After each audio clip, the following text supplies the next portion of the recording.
সরকারি অফিসের মধ্যেই চলল এলো পাথারি গুলি। তৃণমূলের গোষ্ঠী কোন্দলে পঞ্চায়েত অফিসে গুলি।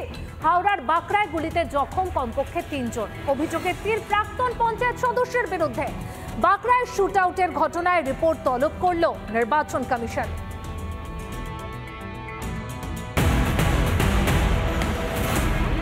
তৃণমূলের কোন্দলের অভিযোগ, হাওড়া বাঁকড়ায় পঞ্চায়েত অফিসের মধ্যে চলল গুলি। ভর দুপুরে আগ্নেয়াস্ত্র নিয়ে মুখ ঢেকে ৩ জন দুষ্কৃতী আসে বাঁকড়ার ৩ নম্বর গ্রাম পঞ্চায়েতের অফিসে, পরপর গুলি চালায়। দুপুর 1টা নাগাদ ৩ জন দুষ্কৃতী এখানেই ঢুকে অতর্কিতভাবে গুলি চালায়, এমনটাই কিন্তু ছবিতে ধরা পড়েছে। এবং যারা এসছিল তারা সকলেই কিন্তু মুখে চাপা দিয়েছিলেন। তবে এই হামলার পেছনে গোষ্ঠীদ্বন্দ্বই আছে, এমনটাই কিন্তু স্থানীয় নেতৃত্ব এবং স্থানীয় মানুষজনের অভিযোগ। প্রত্যক্ষদর্শীদের দাবি 4 থেকে 5 রাউন্ড গুলি চালানো হয়েছে। ঘটনায় জখম বেশ কয়েকজন, তাদের স্থানীয় হাসপাতালে ভর্তি করানো হয়েছে। এমনি বসেছিলাম আমাদের অফিস টাইমে, যেমন বসার পরে আমরা সিগনেচার করছিলাম, আমাদের সদস্যরা আমার পাশের রুমে বসেছিল, প্লাস আমি বসেছিলাম। যখন 3 জন ঢোকার পরে আমাদের সদস্য জিজ্ঞাসা করছে, বলছে ম্যাডামের সাথে দরকার। তখন ও জিজ্ঞাসা করেছে আমার সদস্য যে কেন দরকার, কিসে। ততক্ষণে আমাদের কাঁচ প্লেট ধাক্কা মেরে ওরা তিনটে অচেনা ব্যক্তি একদম পকেট থেকে বন্দুক বার করে একদম ফায়ার করে দেয়। আমার বাবাকে গুলি লাগে, আমার কাকাকে গুলি লাগে, এবং আমি যান বাঁচানোর জন্য টেবিলের তলায় ঢুকে পড়েছিলাম।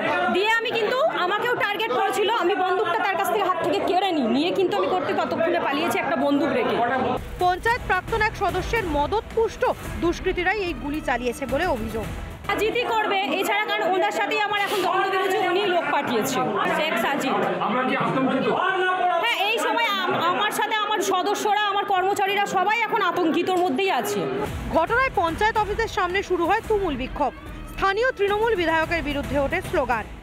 ও যদি চাইতো 1 মিনিটে সব সমস্যা মিটে যেত। ও তো এমএলএ, আমাদের এমএলএ জানে না, এমএলএ তো সবই জানে। 3 নম্বর এইসব করিয়েছে। আজ পর্যন্ত কোনোদিন 3 নম্বরে এরকম হয়েছে ঘটনা? কোনোদিন ঘটেনি।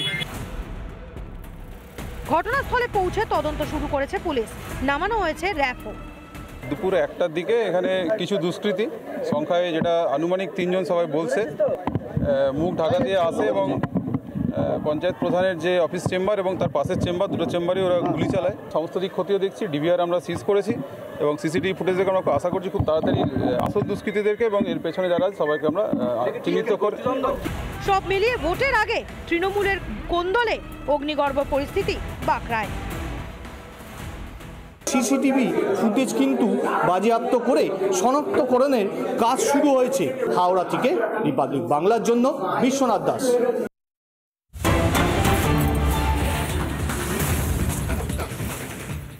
পঞ্চায়েত অফিসে যে গুলি চালানোর ঘটনা, সেই ঘটনায় শেখ সাজিদের বাড়িতে ভাঙচুরের অভিযোগ উঠে আসছে। বাঁকড়া 3 নম্বর পঞ্চায়েতের প্রাক্তন সদস্য এই শেখ সাজিদ, তার বাড়িতে ভাঙচুরের ঘটনার অভিযোগ উঠে আসছে। আর সেই ছবি কিন্তু এই মুহূর্তে এক্সক্লুসিভলি আপনারা দেখতে পাচ্ছেন, যেখানে যে শেখ সাজিদ তার বাড়িতে ভাঙচুর করা হয়।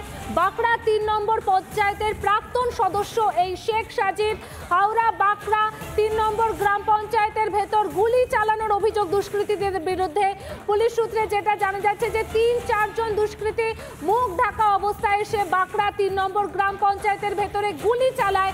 সেই গুলি চালানোর ঘটনায় একজন আহত হয়েছে বলে পুলিশ জানিয়েছে। এবং এই ঘটনারই প্রেক্ষিতে যেটা জানা যাচ্ছে যে এই শেখ সাজিদ তার বাড়িতে ভাঙচুর করা, এবং যে এই মুহূর্তে কিন্তু আমরা দেখাচ্ছি আপনাদের যে শেখ সাজিদের বাড়ি ভাঙচুর, আর অন্যদিকে যে বাঁকড়া পঞ্চায়েত, সেই পঞ্চায়েতের ভেতরে গুলি চালানোর ঘটনা। আর অন্যদিকে আমরা দেখাচ্ছি শেখ সাজিদের বাড়ি ভাঙচুরের ঘটনা। বাঁকড়া 3 নম্বর পঞ্চায়েতের প্রাক্তন সদস্য এই শেখ সাজিদ, তার বাড়িতে ভাঙচুরের ঘটনা। আর অন্যদিকে আমরা দেখাচ্ছি বাঁকড়া পঞ্চায়েত, যেই পঞ্চায়েতের অফিসেই গুলি চালানোর ঘটনা।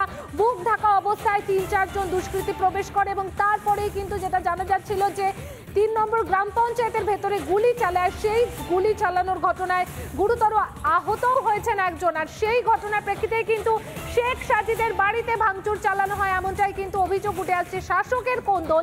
আর তারই প্রেক্ষিতে পঞ্চায়েত অফিসে চলল গুলি। হাওড়ার বাঁকড়ায় পঞ্চায়েত অফিসে গুলি।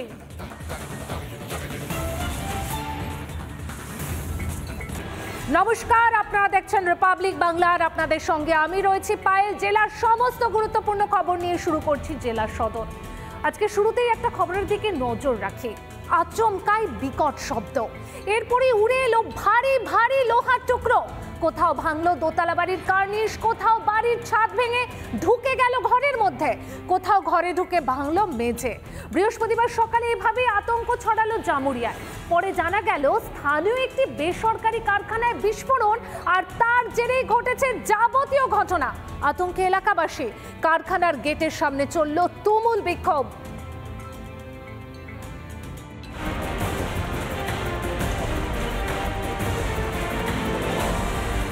জামুরিয়ার বেসরকারি কারখানায় বিস্ফোরণের জেরে আশপাশের এলাকায় ছিটকে পড়ল লোহার ভারী ভারী টুকরো।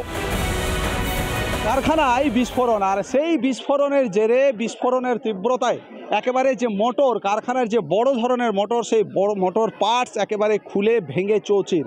আর সেই সব পার্টস গিয়ে পড়লো কয়েক কিলোমিটার দূরে, কারুর বাড়ির ছাদে গিয়ে পড়লো, কোথাও আবার কারুর বাড়ির উঠোনে। তীব্রতা এতটাই বিস্ফোরণের তীব্রতা ছিল যে সেই সব পার্টস একেবারে মাটির ভেতরে ঢুকে যায়, সেইগুলোকে মাটির ওপর থেকে দেখা যাচ্ছে না। এলাকার মানুষ রীতিমতো তারা কিন্তু আতঙ্কিত। ওই 9টা প্রায় অমনি টাইমে আমি ওইখানে খাবার খেতেছিলাম, ওই বিরানছি, তারপর জাহাজের মতন মনে চলে এলো, একটি ওই দিকে চলে গেল, তো তাকাচ্ছি আমার ঘরে বমের মতন পড়িল। আওয়াজ হয়েছে মোটামুটি এখানে 1 কিলোমিটার কি 1.5 কিলোমিটার বেনালি এইখানে গিয়ে একটা পড়েছে, 1.5 কিলোমিটার। এদিকে পিছনে ইকরা বলে একটা, এখানে প্রায় 1.5 কিলোমিটার দূরে আছে। নিজেদের নিরাপত্তার দাবিতে এরপর পথে নামেন স্থানীয় বাসিন্দারা। কারখানার গেটের সামনে চলে তুমুল বিক্ষোভ। কারখানা গেটের সামনে এলাকার মানুষ তাদের নিজেদের নিরাপত্তার দিকটি নিয়ে তারা কিন্তু বিক্ষোভ করছেন। এখানে পুলিশ মোতায়েন করা হয়েছে, প্রচুর পরিমাণে পুলিশ রয়েছে, এবং সাধারণ মানুষ দেখো এখানে তীব্র রোদ, প্রায় 41-42 ডিগ্রি, তারপরেও তাকে সরিয়ে রেখে তারা কারখানা গেটের সামনে এসে যেসব ঘর বাড়িতে এই সব পার্টস পড়েছে, যেগুলো বিস্ফোরণের জেরে মোটরের যেসব ভাঙাচোরা পার্টস যেগুলো পড়েছে, তার জেরে যে ক্ষতিগ্রস্ত হয়েছে, সেই তারই ক্ষতিপূরণ চেয়ে রীতিমতো বিক্ষোভ করছেন, রাস্তা অবরোধ করছেন এলাকার সাধারণ মানুষ। বড় লোহার টুকরো গিয়েছে। কারণ কি কোনো ক্ষতি হয়েছে? বাড়ি ভেঙেছে, বাড়ি ক্ষতিগ্রস্ত হয়েছে। আপনারা কি চাইছেন? আমরা চাইছি যে ক্ষতিপূরণ যতক্ষণ পর্যন্ত কিছু হয়, ঠিক আছে, মীমাংসা কিছু হয়, ততক্ষণ পর্যন্ত রাস্তা অবরোধ থাকবে। কি চাইছেন আপনারা? কি চাইছেন? কিছু একটা মীমাংসা হোক, আর যাদের যে ক্ষতি হয়েছে তাদের ক্ষতিপূরণ দেওয়া হোক। কি ক্ষতি হয়েছে? কেউ ইনজিওর্ড হয়েছে? কারো বাড়ি কিছু ক্ষতি হয়েছে? কারো ইনজিওর্ড হয়েছে, কারো বাড়ি ভেঙে গেছে, সেগুলো সব সম্পূর্ণ কোম্পানি থেকে ঠিক করবে।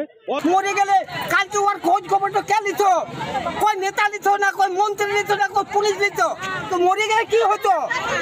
স্থানীয় কোনো প্রশাসন এসেছে এখন পর্যন্ত? না, এখন কেউ কোনো খবর নিতে আসেনি। ঘটনাস্থলে আসে বম স্কোয়াড, আসে পুলিশ, শুরু হয় তদন্ত।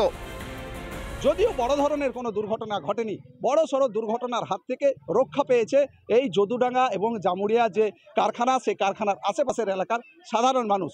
আসানসোল থেকে মোহনের সঙ্গে ব্রজ ব্যানার্জি, রিপাবলিক বাংলা।